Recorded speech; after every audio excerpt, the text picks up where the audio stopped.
Chapter 6. George's eyes widened. "What do you mean?" "That guard found Barton's bandana," Nancy explained. "So, maybe he dropped it without realizing." "But don't you see?" Nancy felt sick at the realization. "Just this morning, Alan told us he saw Barton, and he said that Barton was wearing that bandana." George began to look sick too. Oh no. "Even if he was a little flaky, I always thought I could trust Alan," Nancy said. "But now I don't know what he's gotten into, except that it's really dangerous." She got up and headed for the door. "Hey, where are we going?" George grabbed a sweater from the bed. "To find Alan." Nancy slipped on her jeans jacket and took the room key. He and Bess must be getting their tour of the World Recording Studios right now. She put an insistent hand on George's back and moved her toward the door.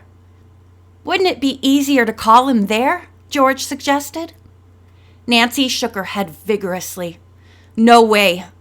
What if they wind up putting us through to Vivian or Mr. Marshall's office? I don't want them to know anything about this. I want to get Alan alone.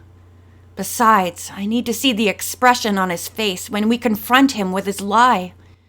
It would be worth 1,000 words, as they say." Nancy stepped out of the room. George followed, a worried look in her brown eyes. "Nancy, do you think Bess knows Alan's lying? I mean, it seems so impossible." "I know.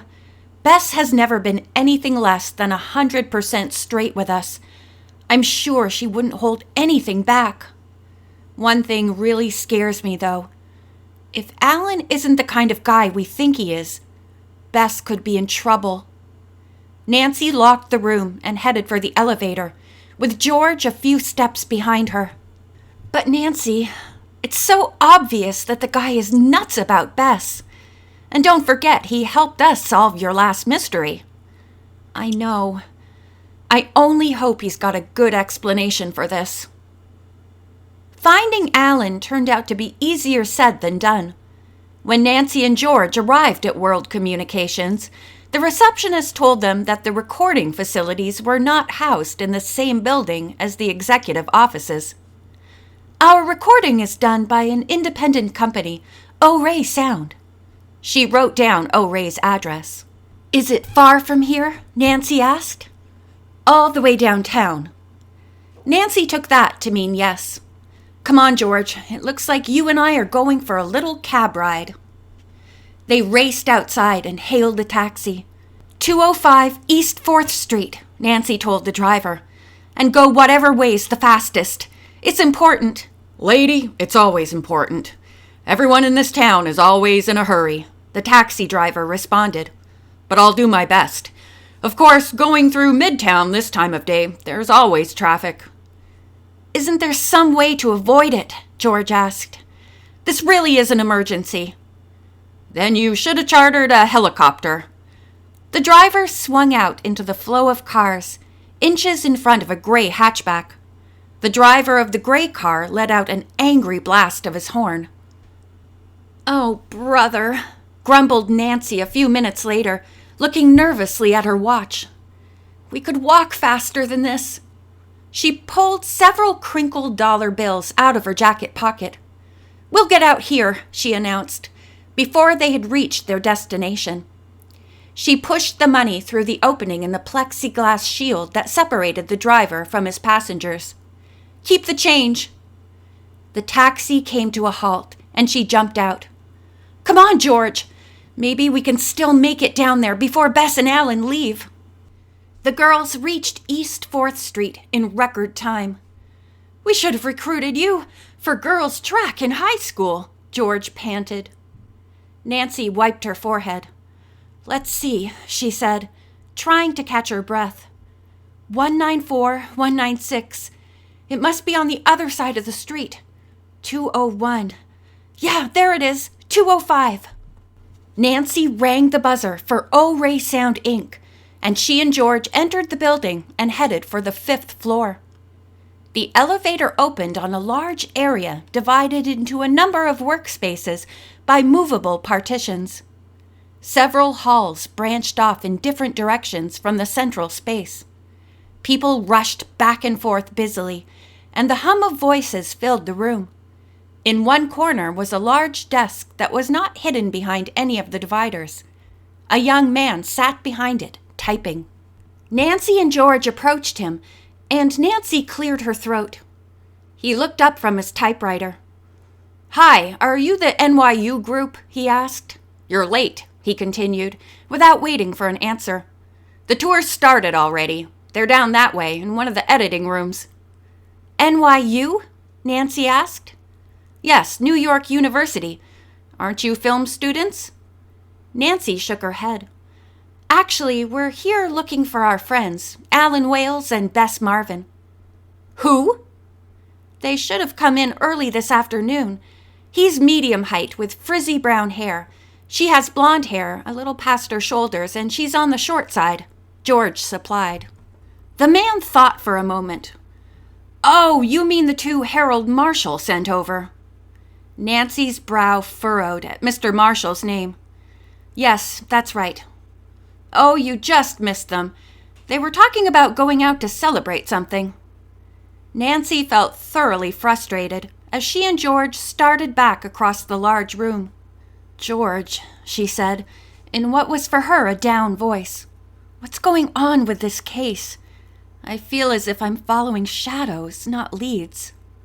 Now she wouldn't be able to get hold of Alan until their rendezvous at the club that evening.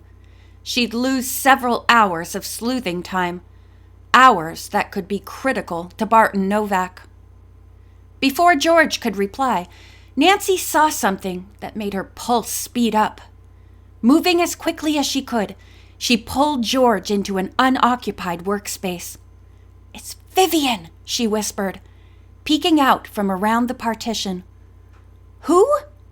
"Harold Marshall's secretary." Nancy watched as Vivian emerged from the stairwell, carrying a bulky package under her arm. The woman glanced around furtively and slipped down one of the hallways. The young man at the corner desk, his back to the workspaces and network of halls, continued to type, and Vivian passed by unnoticed. "Looks to me like she's sneaking around," George said. "Come on," Nancy urged. Maybe the trip down here won't be a waste after all. She grabbed George's elbow and silently, keeping a safe distance behind her, the girls followed Vivian down the hall. Vivian seemed to know exactly where she was going. After proceeding along a maze of corridors past numerous doors, she stopped abruptly in front of one of them. Second-guessing the next move, Nancy pulled George back around the last corner in the corridor, and not a second too soon. Nancy edged around the corner just in time to see Vivian whipping her head around, clearly checking to make sure she was alone. Then she entered the room she had stopped in front of. "Now what?" George hissed as they both breathed a sigh of relief. "Well, we can't follow her in there," Nancy thought out loud. "So we'll have to wait until she leaves. Then we can see what's in that room. But let's get out of here. She's going to come back this way, and besides, someone might see us." "Maybe there's a ladies' room around here," George suggested. "We could hide in there until she leaves." The girls found one a few doors down and entered cautiously, making sure it was unoccupied. Then Nancy posted herself by the door, leaving it open a finger's width so she could peer out. Vivian didn't take long. Only a few minutes later, Nancy heard the clicking of her high-heeled black pumps on the tiled hallway floor and noticed that Vivian no longer carried the package that had been under her arm. "She must have dropped something off," Nancy said, pulling the restroom door shut as Vivian walked by. Nancy waited until the footsteps faded. Then she peeked out again. The corridor was empty. "Okay, now," she instructed George. The two friends made a dash for the room Vivian had entered, and let themselves inside, the door opening and closing with a faint squeak. The walls of the small room were lined, floor to ceiling, with cabinets, and in the middle of the room were low, freestanding, enclosed bins.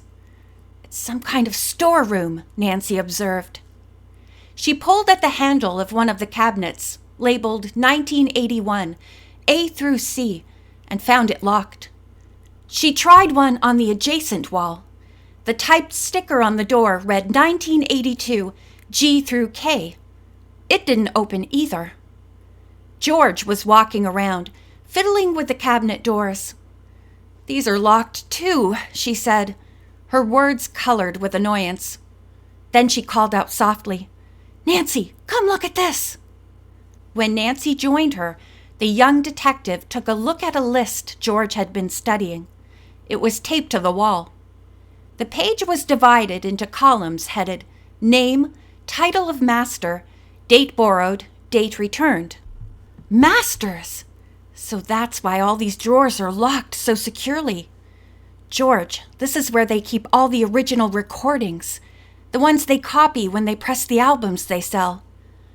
Right, George said.